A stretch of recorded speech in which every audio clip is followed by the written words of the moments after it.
Olá, eu sou Davi Jorge e esse é o Tríplice Invicto. Estou lendo de Tom Cardoso Sócrates, a história e as histórias do jogador mais original do futebol brasileiro.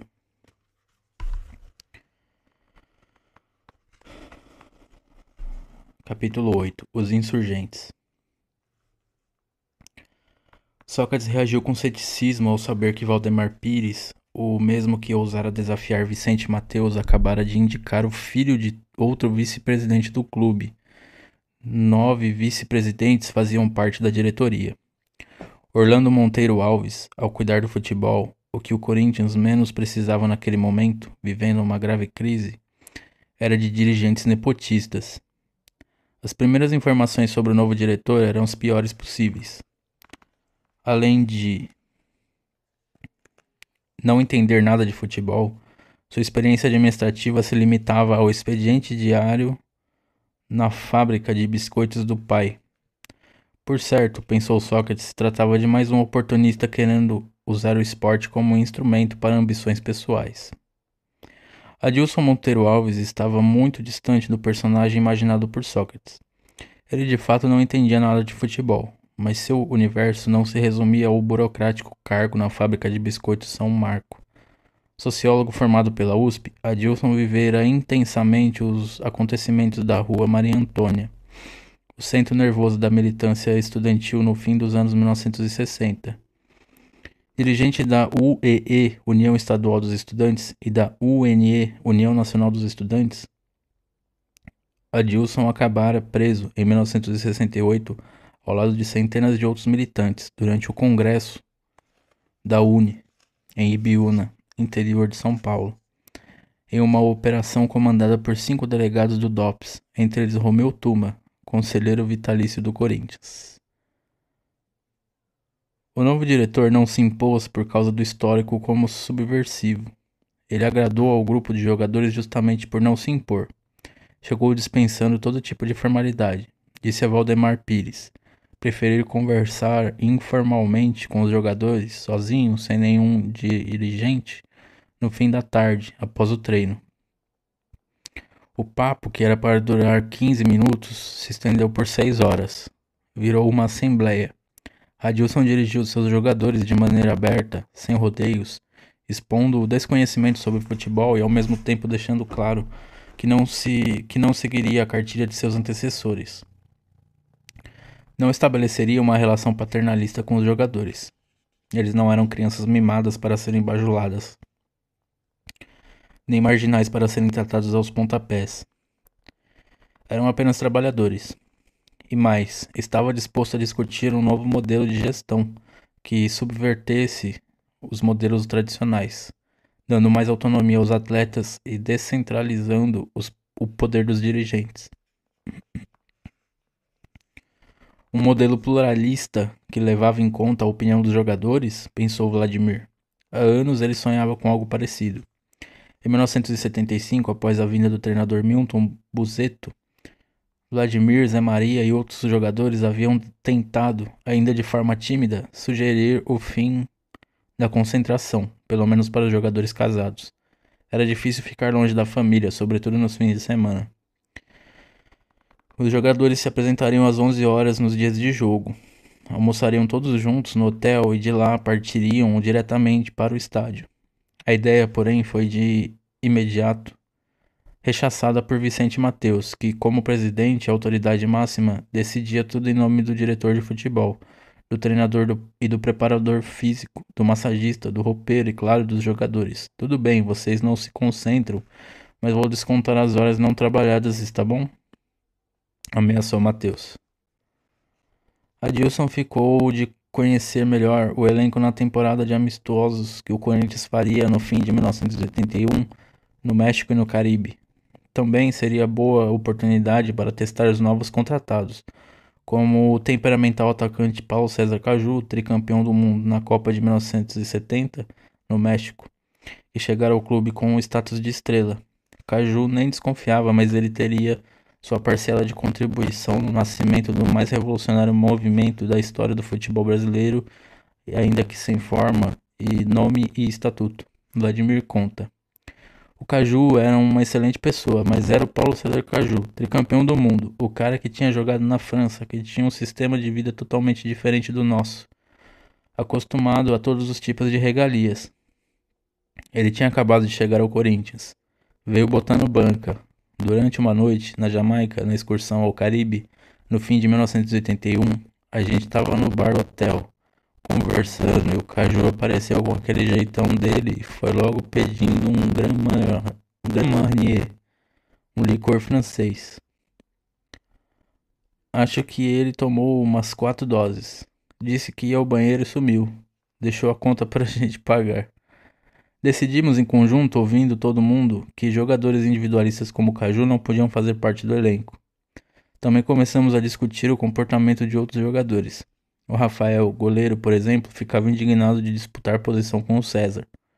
Pela primeira vez desde que eu chegara ao clube, um diretor estava decidido a tomar decisões importantes junto com os jogadores. Não era por insegurança. O Adilson tinha um histórico de luta pela democracia. Não fazia sentido chegar ao clube e abraçar um modelo de gestão que ele combatera intensamente fora dele.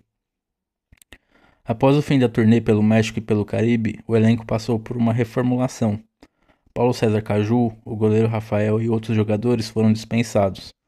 Mário Travaglini não teria muito tempo para preparar a equipe para a estreia na Taça de Prata, a segunda divisão do Campeonato Brasileiro, marcada para 24 de janeiro, contra o América do Rio, no Pacaembu, em São Paulo.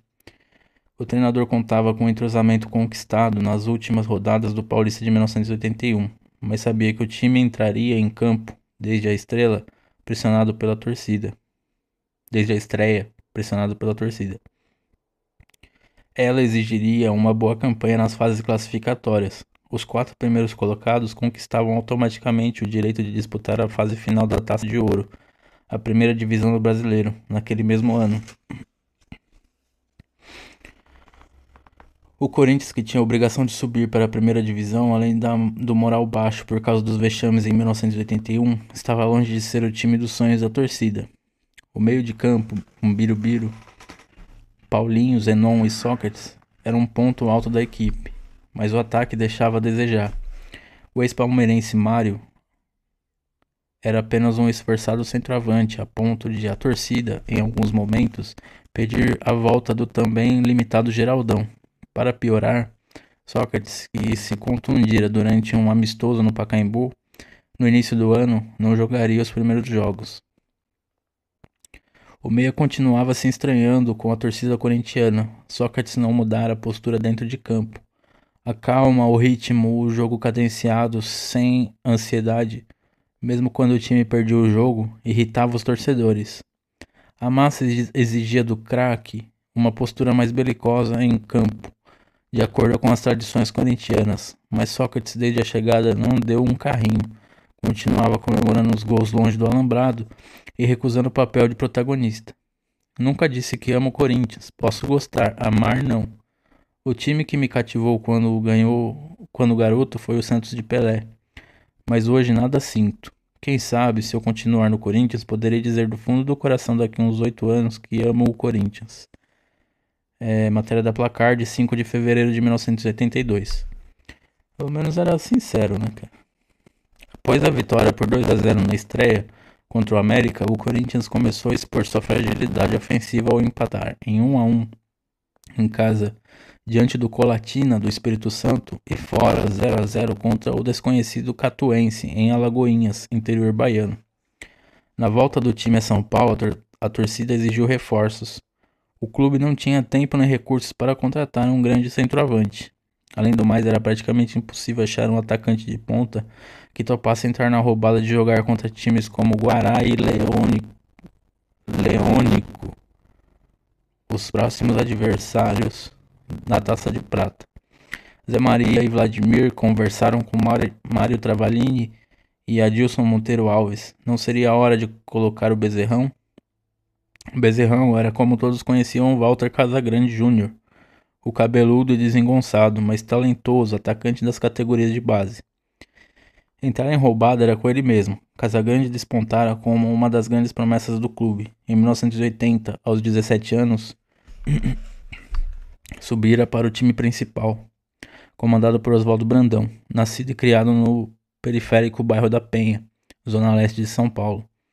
Chegara ao Parque São Jorge com fama de encrenqueiro. Havia sido expulso de vários colégios e passava boa parte do tempo ouvindo rock na oficina mecânica de um amigo. O pai, motorista de caminhão, jogara a toalha, o Corinthians que tratasse de domá-lo. Nem o experiente Oswaldo Brandão havia conseguido conter o irascível centroavante. Na primeira grande discussão entre os dois, Casagrande ameaçou dar um soco no treinador. O castigo foi grande, empréstimo por 1 ano a Caldense, de Poços de Caldas. O Bezerrão sabia fazer gols, mesmo jogando em uma equipe modesta, tornara-se um dos principais goleadores do Campeonato Mineiro. O atacante chamava a atenção de outras equipes e o Corinthians estava disposto a emprestá-lo por mais 1 ano. Não fazia sentido trazê-lo de volta. O clube vivia uma fase delicada, disputando a segunda divisão e com a obrigação de voltar imediatamente à primeira. E se Casagrande fosse expulso logo na estreia? Quando começou a montar o time para a Taça de Prata, Travaglini, desanimado com as poucas opções que do ataque e já sabendo que Sócrates não poderia jogar as primeiras partidas, o que diminuía, e muito, o poder ofensivo da equipe, decidiu ir pessoalmente a Poços de Caldas para assistir a alguns treinos de Casagrande. Gostou do que viu. O atacante, além de possuir todas as características de um bom centroavante, cabeceava e finalizava bem, não se limitava a ficar fixo na pequena área. Apesar de alto, se movimentava com agilidade e era raçudo e oportunista. A fase era de vacas magras e Bezerrão estava fazendo falta. Depois de uma longa conversa com Adilson Monteiro Alves, Casagrande arrumou as malas e voltou para o Parque São Jorge. Era um batismo de fogo. Casagrande estrearia com a camisa do Corinthians contra o Guará, do Distrito Federal, no Pacaembu.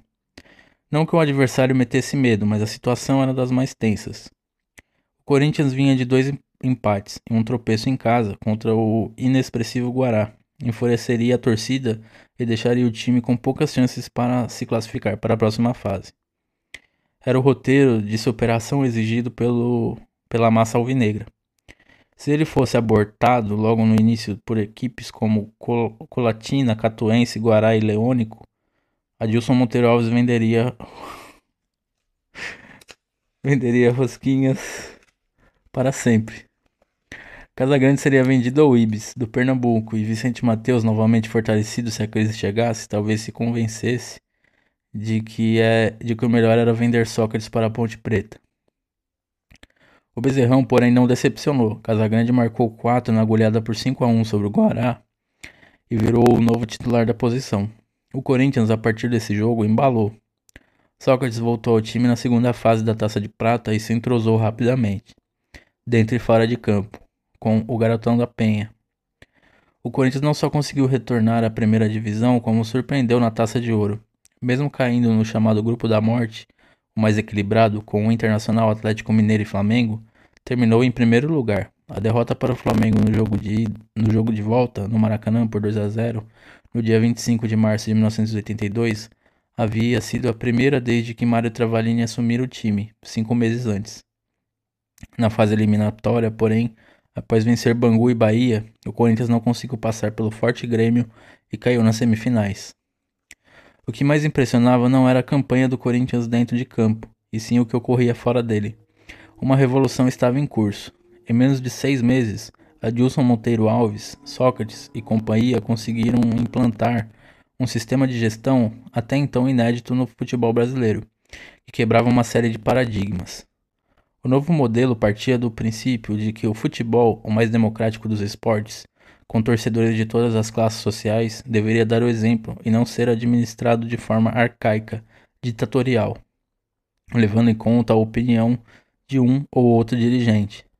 Se os militares, no poder desde 1964, haviam optado por uma abertura política lenta, gradual e segura, os atuais dirigentes do Corinthians tinham pressa para estabelecer uma nova filosofia dentro do clube, que consistia em uma série de concessões inéditas aos atletas, conquistadas pelo exercício mais elementar da democracia, o voto. Voto? Os brasileiros não votavam para presidente desde 1960. Mas no Parque São Jorge tudo passou a ser decidido na urna. E não pelos dirigentes e conselheiros, como de costume, mas pela comissão técnica, que ia do diretor de futebol aos roupeiros e massagistas, com peso igual para todos.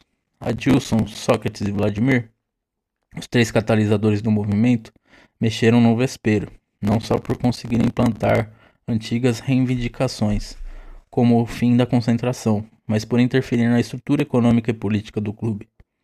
Os jogadores exigiam presença nas reuniões do conselho, também com poder de voto, e a participação proporcional no que era arrecadado nas bilheterias após os jogos. A oposição, liderada por Vicente Mateus, tentou uma virada de mesa, convocando a imprensa para dizer que o movimento ia contra o estatuto do clube. Afirmação que encheu de orgulho Adilson, Sócrates e Vladimir. Era isso mesmo. Um conselheiro da oposição chegou a dizer, inclusive, que comunistas haviam tomado Corinthians e pretendiam, a partir do Parque São Jorge, organizar um foco guerrilheiro. O Corinthians estava, assim, dominado por opositores do regime militar, mas era uma turma mais identificada com a esquerda festiva. Todos profissionais bem-sucedidos em suas áreas. Um comitê de peso, montado por Adilson, com destaque para um jovem e impetuoso publicitário, responsável pelas novas ações de marketing do clube, que trocaria todos os leões de ouro ganhos em Cannes pelo troféu do Campeonato Paulista de 1977. Washington Oliveto, o dono da agência DPZ. Ele conta: a democracia corintiana não existiria sem o Sócrates, o Vladimir e o Casagrande. O Vladimir era o mais politizado, o Casão o mais irreverente e o Sócrates o mais apaixonado. O que ocorreu no Corinthians foi fruto da paixão de Sócrates. Eu e o Adilson colaboramos um pouco com algumas boas ideias, mas o obsessivo ali era o Sócrates. Quando ele aderia a algo, aderia violentamente. Nem sempre concordei com ele. Acho que estávamos até em campos opostos. Eu mais próximo da esquerda de vanguarda, que lia Mayakovsky, e ele da esquerda de retaguarda, mais antiquada. Eu até brincava com ele: Magrão, você é um reacionário. E claro que ele não era. Prefiro dizer que ele era um apaixonado. O Corinthians que terminara a bela campanha na Taça de Ouro, depois do inferno vivido no início do ano por causa dos péssimos resultados, jogava a imagem e semelhança do seu apaixonado capitão. Sócrates não havia apenas modificado o ritmo do time em campo, que passou a trocar bola com paciência e confiança, sem ansiedade, esperando o melhor momento para chegar ao gol. A maior mudança e mais surpreendente vinha da arquibancada. Sócrates conseguira, naturalmente, sem precisar mudar o estilo de jogo, e sempre rejeitando a condição de ídolo, mudar a forma de pensar da massa corintiana, sobretudo em relação ao seu futebol. Os torcedores entenderam, depois de anos de uma relação instável, com momentos de grande tensão e raros períodos de lua de mel, que Sócrates tinha o seu próprio tempo de jogo, muito distante do ritmo de ídolos do passado e do presente, mas que era tão produtivo quanto a força de Idário, os dribles de Luizinho ou os carrinhos de Birubiru. Ele não precisava se pendurar no alambrado para demonstrar paixão e respeito ao time, e que uma cervejinha a mais ou a menos no bar da torre não prejudicaria o desempenho da equipe. Sócrates também havia mudado. Demonstrava mais respeito e admiração ao Corinthians nas entrevistas e até arriscar algumas arrancadas fenomenais ao gosto do torcedor, como no jogo contra o Internacional, em Porto Alegre, pela Taça de Ouro. O craque partira em velocidade, antes do meio de campo, em direção ao gol adversário. Passara voando por Mauro Galvão e Miller e só voltou a ser o velho Sócrates na hora de finalizar, tocando com a frieza e a calma de sempre no canto do goleiro Benítez. A surpreendente disposição de Sócrates tinha uma explicação. Ele parara de fumar havia 2 meses e reduzira drasticamente o consumo de cerveja. Prometera a Tele Santana que toparia todo tipo de sacrifício para chegar inteiro à Copa do Mundo da Espanha, marcada para julho de 1982.